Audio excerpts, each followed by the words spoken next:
Assalamualaikum warahmatullahi wabarakatuh. Salam sehat dan sejahtera. Perkenalkan, nama saya Wigati Amalia, mahasiswi PPG dalam jabatan tahap kedua tahun 2021 di Universitas Negeri Manado. Dengan jurusan Seni Budaya. NIM saya 21903-293. Berikut adalah bukti pendaftaran uji kinerja saya. Hari ini, Rabu 18 Agustus 2021, saya akan melaksanakan uji kinerja dengan materi konsep seni. Selamat menyaksikan.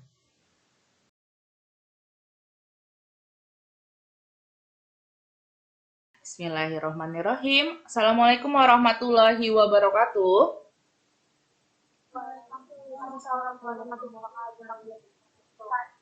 Apa kabar anak-anak? Alhamdulillah baik. Sebelum kita lanjut belajar, mari kita awali dengan berdoa bersama. Untuk ketua kelas, Amel, silakan dipimpin teman-temannya untuk berdoa. Baik. Assalamualaikum warahmatullahi wabarakatuh. Waalaikumsalam warahmatullahi wabarakatuh. Sebelum kita memulai pelajaran pada hari ini, kita berdoa terlebih dahulu. Berdoa dimulai.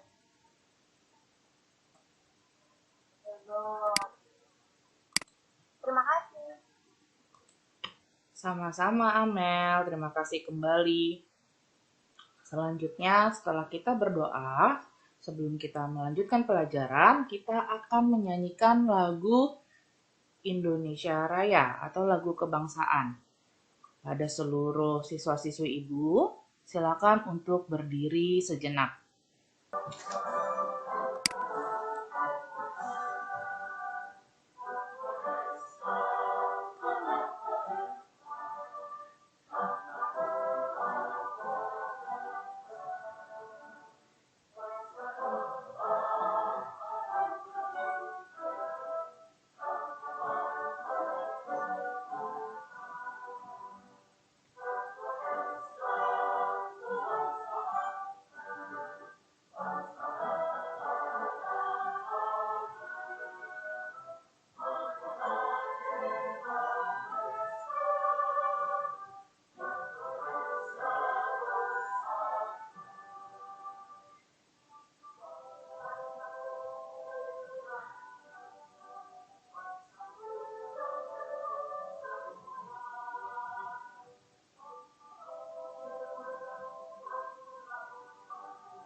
Baik, jadi sekarang kita masih berada di situasi pandemi. Kita masih harus belajar di rumah. Ada protokol kesehatan yang harus kalian patuhi dimanapun, kapanpun kalian berada. Dan sekarang adalah 6M. Kita masuk ke konsep seni. Sebelum kita memulai, Ibu mau cek kehadiran dulu. Oke, Ibu lihat kehadirannya. Hari ini ada Hinggil. Hinggil hadir. Oke, kemudian Amel. Aulia. Hadir, Bu. Oke, terima kasih. Nah, untuk mengisi presensi kehadirannya, silakan dibuka Google Classroom-nya. Ibu sudah sediakan link. Kemudian tolong diisi. Oke, hari ini kita mau belajar apa sih sebetulnya? Tadi sudah Ibu katakan bahwa kita akan mempelajari konsep seni.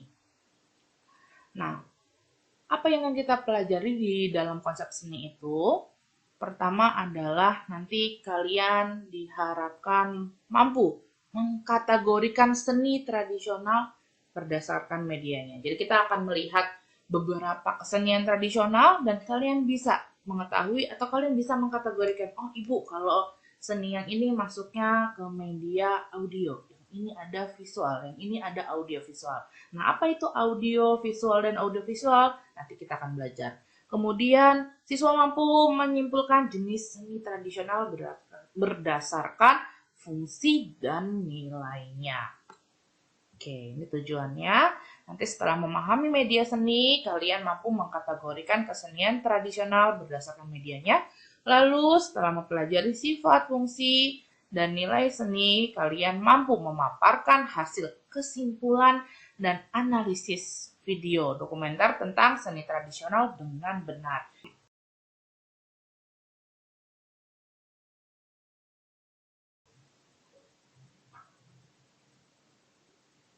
Oke, sudah semua. Kita lihat yang tercepat mengisi. Masih dipegang oleh Fitri ya. Oke, kita lihat pertanyaannya, kita bahas bersama-sama. Tidak termasuk wujud kebudayaan menurut Bapak J.J. Honingman. Apa jawabannya? Konsep. Baik, konsep. Jadi Pak J.J. Honingman itu membagi kebudayaan jadi 3 wujud. Ada gagasan atau ide, aktivitas atau kegiatan, kemudian ada benda atau karya. Contohnya kalau benda atau karya misalnya yang paling sering kita lihat misalnya ada arsitektur rumah adat. Kemudian kalau batik itu untuk motifnya itu kan mengandung banyak filosofi. Nah, dia dimasukkan ke gagasan.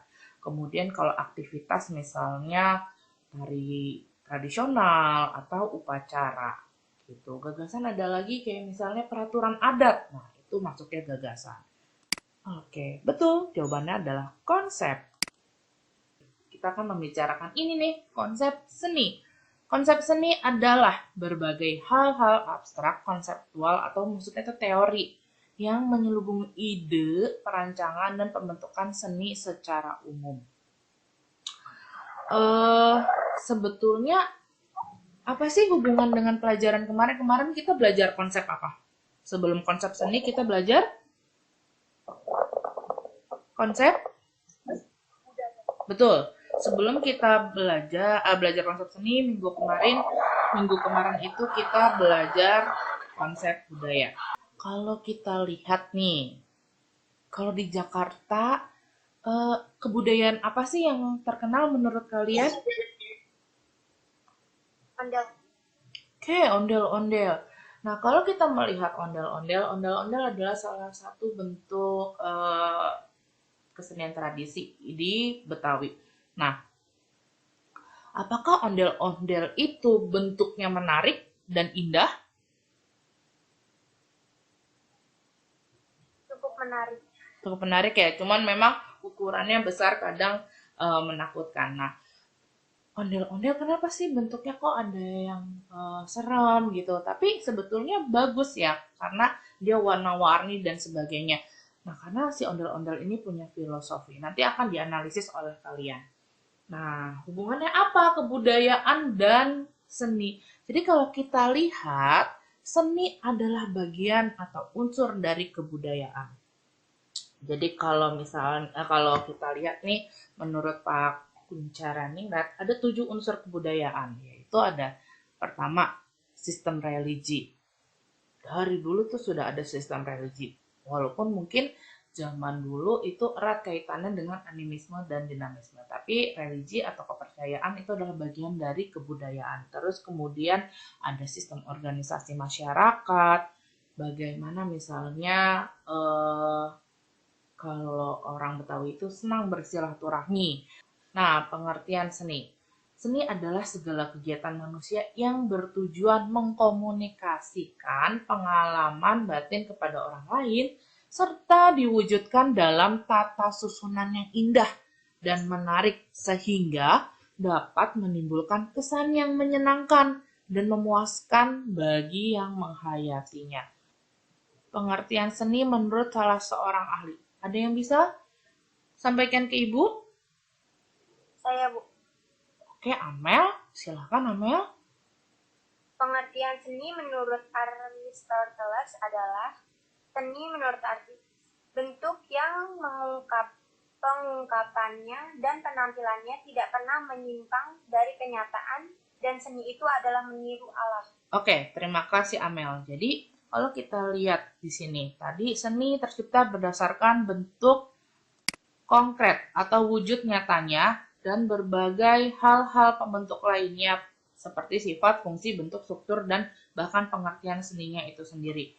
Nah, si seni ini bisa saja berubah pemahamannya tergantung tadi pengertiannya. Kalau kita merujuk pada Aristoteles dan zaman ketika Aristoteles masih hidup, dia bilang kalau seni itu bentuk yang pengungkapannya dan penampilannya tidak pernah menyimpang dari kenyataan, dan seni itu meniru alam. Jadi dibilang, oh sebuah karya seni itu kalau yang mirip sama kenyataannya, kalau misalnya bikin manusia ya harus proporsional nih.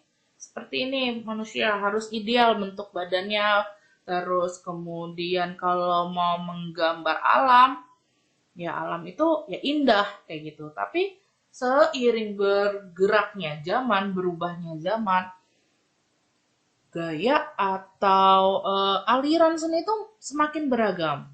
Yang seperti tadi yang harus mirip dengan kenyataannya mulai bergeser juga gitu. Apakah itu boleh? Boleh, karena manusia itu selalu berkembang dan pemikiran-pemikiran manusia pun juga selalu berkembang. Jadi selain sesuatu yang indah, sesuatu yang dapat menggerakkan perasaan-perasaan lain seperti perasaan empati, turut merasakan kesedihan, itu juga boleh gitu. Oke, kemudian ada kategori seni. Seni dikategorikan jadi 3. Ada mimesis, ekspresi seni modern, sama cita rasa. Kemudian pembagian seni. Berdasarkan media yang dipilih dan berdasarkan perkembangannya. Kita lihat nih, media yang dipilih. Media dalam seni. Tadi sudah ada di pretest ditanyakan. Jadi di dalam seni itu media ada terbagi menjadi 3. Itu apa saja? Kalau suara? Oke, audio. Terus apa lagi? Visual, betul. Kemudian audio, visual. Kita bahas satu-satu. Kalau audio berarti menggunakan indera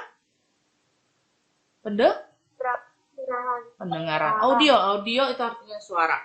Kemudian bisa bentuknya seni musik, sastra, terus suara, kemudian seni visual. Visual itu berarti kita menggunakan indera penglihatan, betul. Karena kita melihat penglihatan, berarti ini tentang bagaimana suatu wujud yang kita nikmati. Nah, tadi yang sudah Ibu singgung sebelumnya, itu ada 2 dimensi dan 3 dimensi. Betul, Hinggil. 2 dimensi dan 3 dimensi. Bedanya apa? Kalau 2 dimensi, coba bantu Ibu memberikan contoh seni 2 dimensi. Lukisan. Betul, lukisan. Ada lagi? Kalian pernah melihat? Apa? 3D? Oke. Jadi kalau misalnya kalian di jalan, terus kalian melihat, wah itu ada tembok-tembok digambar gitu, gambarnya bagus-bagus. Nah, itu namanya mural. Iya, betul. Ada mural, ada graffiti, betul sekali. Tuh, sampai sini paham? Oke. Kalau paham, Ibu mau mengukur seberapa sih kalian paham melalui kegiatan 1, mengkategorikan media seni. Oke, coba yuk kita bahas sama-sama. Kita mengkategorikan media.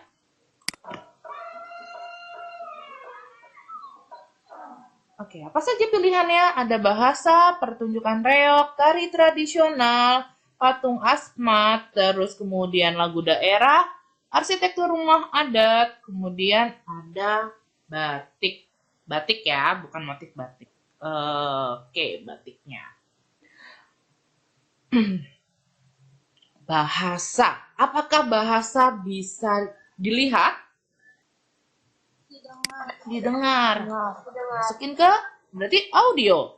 Kemudian arsitektur rumah adat. Arsitektur. Dia masuk ke visual, dilihat. Betul sekali. Kemudian patung asmat juga dilihat. Berarti visual. Pertunjukan reok. Pertunjukan. Berarti dia audio visual. Oke. Oke, jadi sudah paham ya media. Tadi kalau masih ada yang kurang tepat, jadi dipahami lagi kalau visual itu dilihat, audio kita nikmati dengan mendengar, audio visual berarti keduanya. Kemudian, menurut perkembangannya, seni itu ada klasik, tradisional, modern, semua kontemporer. Kita sama-sama pernah menikmati lagu yang bukan bahasa ibu atau bahasa kita. Lagu di luar bahasa Indonesia. Misalnya, lagu bahasa Korea. Apakah kita mengetahui secara utuh, wah lagu ini perkata artinya apa? Paham nggak? Ada yang paham? Kemudian tidak semuanya ya. Tapi kita bisa menikmati kan? Bisa. Itu karena seni yang bersifat universal. Kemudian misalnya lukisan. Bagaimana seni itu berbicara dengan bahasa rupa dari bentuk tanpa harus verbal seperti misalnya kita berbicara sekarang ini. Orang dari mana saja bisa mengerti dan bisa menikmati. Tapi juga bisa bersifat individual. Maksudnya individual gimana? Individual itu setiap karya memiliki ciri khasnya. Baik secara perorangan ataupun kelompok. Loh, caranya gimana? Contohnya gimana? Kita bisa lihat motif misalnya saja. Kita berbicara soal motif ragam hias. Motif ragam hias di Kalimantan akan berbeda dengan motif ragam hias di DKI Jakarta. Fungsi seni. Fungsi seni itu ada religi, pendidikan, komunikasi, rekreasi atau hiburan, artistik, memiliki fungsi guna atau terapan, kemudian kesehatan atau terapi. Oke, ada nilai seni. Seni ini memiliki nilai tentang kehidupan, pengetahuan, keindahan, nilai bentuk, dan kepribadian. Baik, anak-anak, untuk kegiatan 2 adalah analisis kebudayaan tradisional. Ibu akan membuat 3 kelompok. Kelompok pertama akan membahas tentang kebudayaan atau tradisi kesenian ondel-ondel. Kemudian kelompok kedua yaitu rumah adat Betawi. Kelompok ketiga adalah kesenian atau tradisi palang pintu. Nah, videonya sudah Ibu attach atau sudah Ibu lampirkan di WA, di grup kelas kita maupun di Google Classroom. Kemudian waktu diskusinya adalah 10 menit. Dalam 10 menit itu nanti kita akan menyaksikan, kemudian kalian akan menganalisis. Jadi Ibu akan membuat breakout room untuk kalian semua. Nah, apa yang akan dinilai yaitu tentang kerapihan berpakaian, terus percaya diri dan cara berpresentasi. Nah, itu termasuk di penampilan. Kemudian di penguasaan ada room 1 untuk kelompok 1, room 2 untuk kelompok 2, dan room 3 untuk kelompok 3. Fitria ada kendala, nak? Bisa masuk ke roomnya?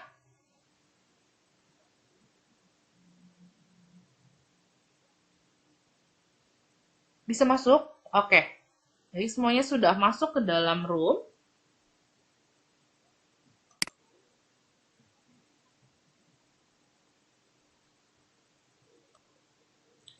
Iya, Mel.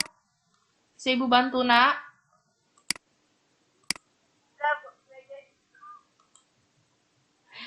Sudah. Kesulitan tidak?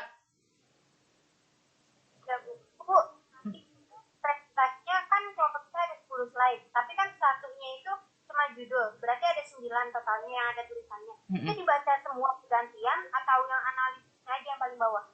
Oke, teknisnya bisa kalian bagi. Kalian berdua, jadi misalnya slide yang menjelaskan tentang topik kalian mendapatkan ondel-ondel ya. Bagaimana kalian menjelaskan kebudayaan ondel-ondel. Apa sih itu ondel-ondel, sejarahnya bagaimana, misalnya dibacakan oleh Amel. Lalu kemudian analisisnya dibacakan oleh Aulia. Seperti itu. Oke?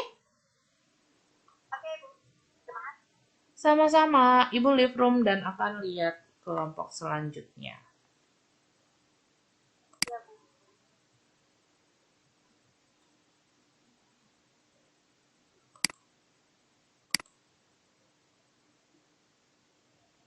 Ada kendala tidak?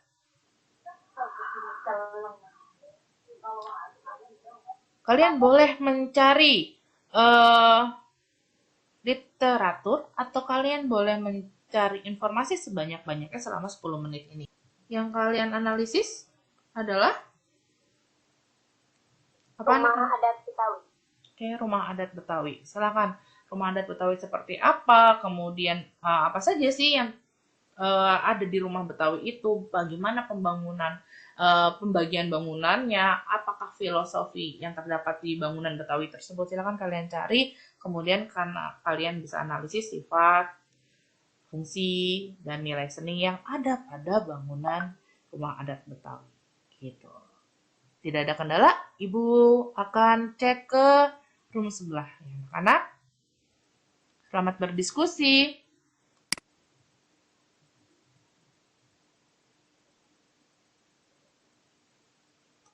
Oke, selamat datang kembali anak-anak. Mak, Baik, sesudah kalian masih ingat, Bu? Oh iya, terima kasih banyak Amel sudah diingatkan Ibu. Nah, sudah kalian berdiskusi, sekarang silakan kita dengarkan bersama-sama presentasi hasil diskusi kalian.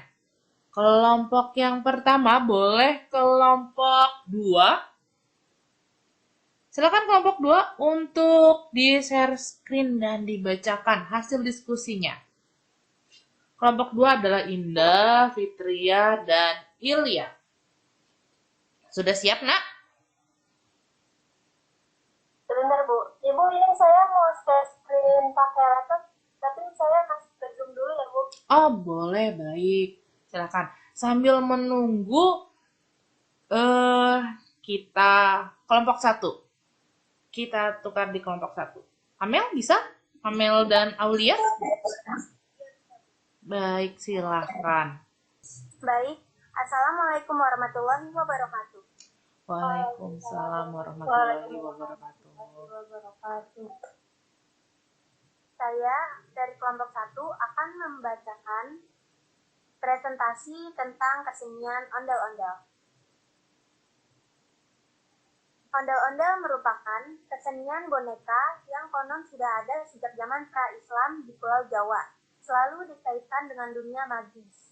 Ondel-ondel mulanya merupakan simbolis dan penjaga kampung dari segala macam bahaya dan ancaman, dan wabah penyakit.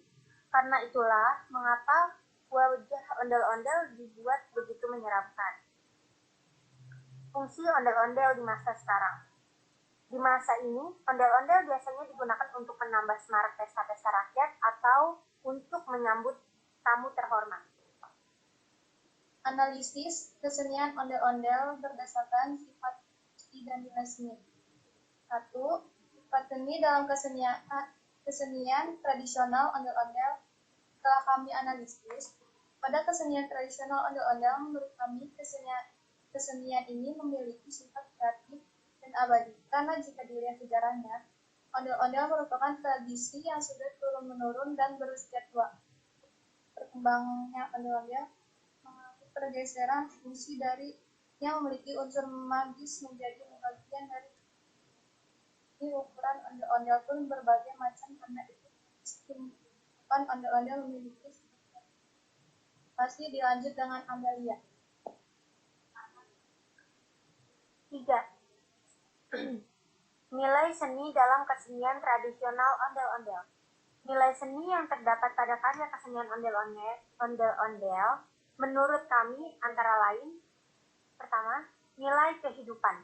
Pada nilai kehidupan, kesenian ondel-ondel mengajarkan keberanian dan kebaikan yang diwakili dari warna ondel-ondel, yaitu merah berarti memiliki semangat juang dan pemberani, sementara putih melambangkan kesucian.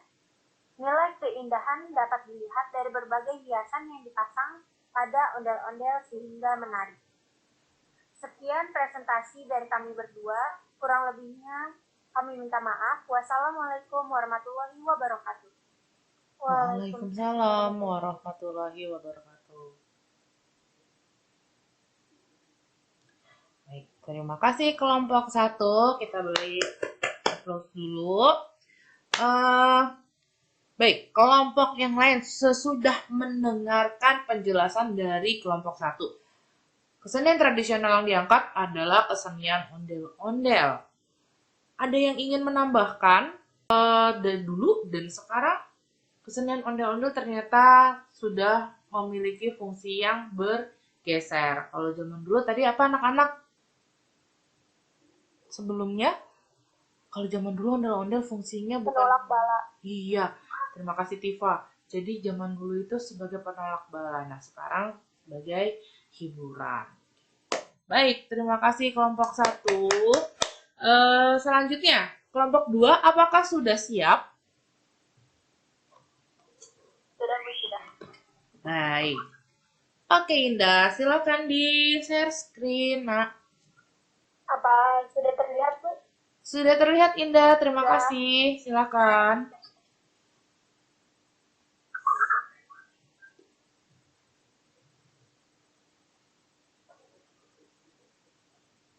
Assalamualaikum warahmatullahi wabarakatuh. Di sini saya kelompok 2 akan menganalisis tentang rumah adat Betawi. Dari kesimpulan video yang diberikan, di sini Betawi memiliki beberapa jenis rumah tradisional yang umumnya terbuat dari kayu jati dan nangka. Jenis rumah Betawi diantaranya yaitu rumah kebaya, rumah gudang, rumah joglo Betawi. Namun yang resmi menjadi rumah adat Betawi adalah rumah kebaya. Di samping ini ada contoh dari gambar rumah kebaya, gudang, dan joglo Betawi. Disebut dengan rumah kebaya dikarenakan bentuk atapnya yang menyerupai pelana yang dilipat, dan apabila dilihat dari samping maka lipatan-lipatan tersebut terlihat seperti lipatan kebaya. Ciri khas dari rumah ini adalah rumah ini memiliki teras yang luas yang berguna untuk menjamu tamu dan menjadi tempat bersantai keluarga. Boleh Ilya, silakan dilanjut. Analisis rumah adat Betawi. Sifat seni dalam rumah adat Betawi. Setelah kami amati, pada rumah adat Betawi memiliki sifat seni yaitu abadi. Ciri khas pada rumah adat Betawi tetap diperhatikan sejak dulu dan dijaga keutuhannya melalui generasi-generasi. Selain itu memiliki sifat individual, karena memiliki ciri khas yang menjadi pembeda dengan rumah adat lainnya. Di antaranya penggunaan ornamen khas Betawi seperti ukiran segitiga atau litlang di belakang, ukiran bunga matahari, dan ukiran bunga mati. Pada rumah tradisional memiliki fungsi seni sebagai bentuk fungsi artistik. Rumah adat Betawi memiliki ornamen khas yang menambah nilai estetika fungsi pendidikan. Secara tidak langsung, ornamen pada rumah tradisional memiliki filosofi yang mengajarkan kebijaksanaan. Contohnya, litplang berornamen gigi balang berupa papan kayu yang berbentuk segitiga berjajar menyerupai gigi belalang yang melambangkan bahwa hidup harus selalu jujur, rajin, pules, dan sabar. Karena belalang hanya bisa mematahkan kayu jika dikerjakan secara terus-menerus, dan biasanya dalam tempo waktu yang dapat dikategorikan lama. Kemudian sudah terhubung tradisional Betawi. telah diamati nilai seni pada rumah adat Betawi di antara memiliki nilai pengetahuan yaitu dari tata budaya atau adat istiadat bersosialisasi masyarakat Betawi yang tercermin dari struktur rumah tersebut. Sekian presentasi dari kelompok 2. Terima kasih. Sama-sama, terima kasih kembali. Mari kita bersama-sama memberikan tos untuk kelompok 2. Baik, di sini siapa yang baru tahu ternyata di rumah Betawi itu setiap unsurnya memiliki makna. Tadi Ibu sangat tertarik ketika dijelaskan tentang ornamen. Tadi ada ornamen lisplang gigi belalang. Pernah lihat rumah Betawi anak-anak? Selain tadi kelompok dari gambarnya kelompok 2, sebelumnya pernah lihat? Pernah? Ada. Kalau yang paling dekat di Jakarta Selatan, kamu bisa ke Setu Babakan. Nah, di sana masih banyak rumah-rumah adat Betawi. Dan ternyata dari bentuknya itu mengajarkan tadi petua-petua atau wejangan tentang bagaimana menjalani hidup. Seperti harus bekerja keras, kemudian ramah. Ada yang mau menambahkan tidak dari kelompok lain? Atau punya pendapat yang berbeda? Tidak? Oke, sudah setuju. Jadi sekarang ketika kita melihat rumah Betawi, kita sudah bisa mengerti ya, oh ternyata di setiap sudutnya, di setiap ornamen-ornamen yang dipasangkan, ternyata memiliki filosofi, punya makna, punya fungsinya sendiri-sendiri. Seperti itu. Terima kasih kelompok 2. Selanjutnya, kelompok terakhir, kelompok 3. Ibu persilakan.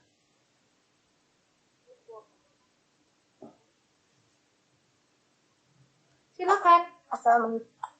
Assalamualaikum warahmatullahi wabarakatuh. Waalaikumsalam warahmatullahi wabarakatuh. Ya, silakan Hinggil. Saya dari kelompok 3 akan mempresentasikan tentang upacara palang pintu. Upacara palang pintu. Secara bahasa, palang berarti balas lalu penghalang agar orang tidak bisa masuk sembarangan keluar masuk. Palang pintu menjadi tradisi dari bagian dalam upacara pernikahan adat Betawi. Pada pelaksanaan palang pintu digabungkan antara seni bela diri dan seni sastra pantun, masing-masing dari pihak mempelai pria maupun wanita akan mewakilkan seorang untuk menjadi jawara pada tradisi palang pintu. Setelah mengikuti beberapa yang saling berbalas pantun, baru rombongan mempelai pria masuk ke area rumah mempelai pria untuk melakukan prosesi pernikahan. Tradisi palang pintu ini memiliki makna dari ujian yang harus dilewati mempelai laki-laki untuk meminang perempuan. Sementara itu, berbalas pantun dimaknai sebagai simbol dari diplomasi. Analisis kesenian palang pintu berdasarkan sifat visi dan nilai seni. Sifat seni dalam kesenian dalam palang pintu. Sifat seni yang terdapat dalam kegiatan kesenian palang pintu yaitu individual, kreatif, dan abadi. Dikatakan memiliki sifat individual karena kesenian palang pintu merupakan kesenian khas dari Betawi dan tidak dimiliki masyarakat lain dan menjadi identitas dari masyarakat Betawi. Fungsi seni dalam kesenian palang pintu. Pada kesenian palang pintu, fungsi seni yang terkandung yaitu fungsi pendidikan, hiburan, dan komunikasi. Nilai seni dalam palang pintu. Kesenian palang pintu erat dengan nilai kehidupan dalam upacara pernikahan kesenian. Palang pintu pengantin pria datang dengan dilengkapi oleh kembang kelapa. Alasan diambilnya pohon kelapa karena semua bagian pohon kelapa yang ada dapat digunakan mulai dari akar hingga buahnya.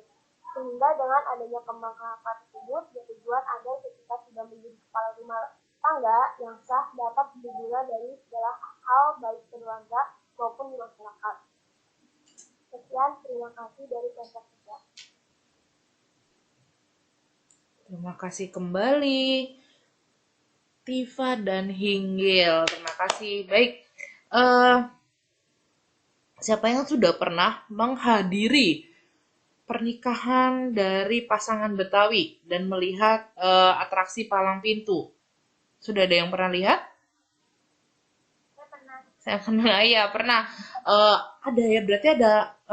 Sekarang kalau kita lihat Sekarang bukan hanya sebagai hiburan. Setelah kita sama-sama nih belajar dari Hinggil dan Tifa, ternyata tidak hanya seru sebagai hiburan, ternyata juga syarat akan tadi ujangan tentang kehidupan. Bahkan kalau tadi ada yang menarik dari Tifa dan Hinggil, roti buaya.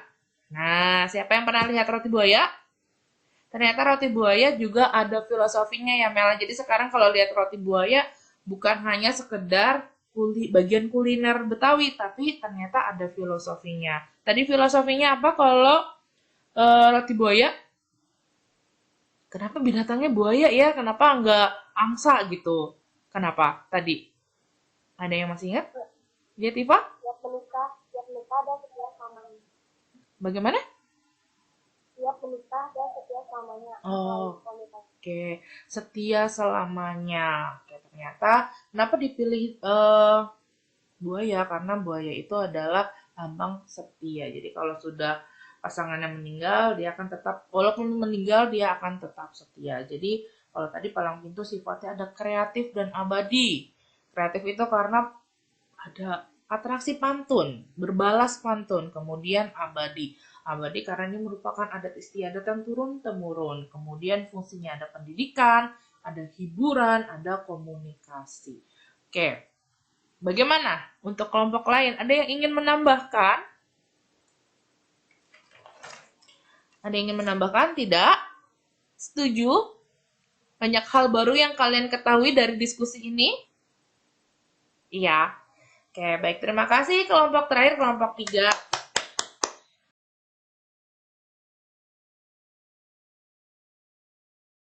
Baik. Nah, sekarang kita sudah sampai di akhir pembelajaran.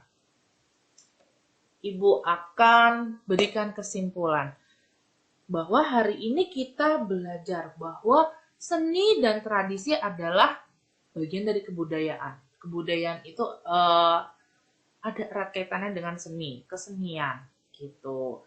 Nah, dari menganalisis kebudayaan atau tradisi atau adat di Indonesia khususnya, kalau tadi kita menganalisis kebudayaan Betawi. Kenapa dipilih Betawi? Karena kita tinggal di Jakarta, jadi kita harus tahu dulu yang terdekat dari kita.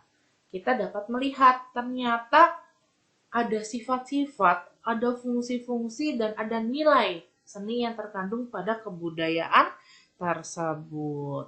Oke.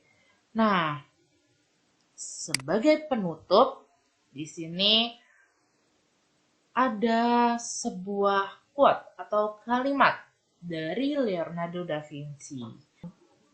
Beliau adalah seorang seniman rupa. Nah, Pak Leonardo da Vinci bilang begini, tubuh yang indah bisa musnah, tetapi karya seni tidak akan bisa mati. Nah, itu yang kita pelajari hari ini. Bahwa kita mempelajari karya seni dari kebudayaan yang ada di Indonesia, terutama di Jakarta. Seperti itu. Ternyata karya seni yang berkaitan dengan adat istiadat bisa dirawat dan bisa diturun-temurunkan. Maka dia bisa bersifat abadi sesuai yang Leonardo da Vinci katakan. Tubuh yang indah bisa musnah, tetapi karya seni tidak akan bisa mati. Silakan untuk Amel dipimpin doa. Alangkah baiknya kita berdoa terlebih dahulu. Berdoa dimulai. Berdoa selesai. Terima kasih. Baik, terima kasih anak-anak sudah hadir di pembelajaran hari ini. Jangan lupa protokol kesehatannya setiap kalian keluar rumah ataupun setiap kalian harus melakukan kegiatan-kegiatan yang sifatnya bertemu dengan orang lain. Seperti itu. Terima kasih banyak. Wassalamualaikum warahmatullahi wabarakatuh. Selamat siang anak-anak semuanya. Sehat selalu.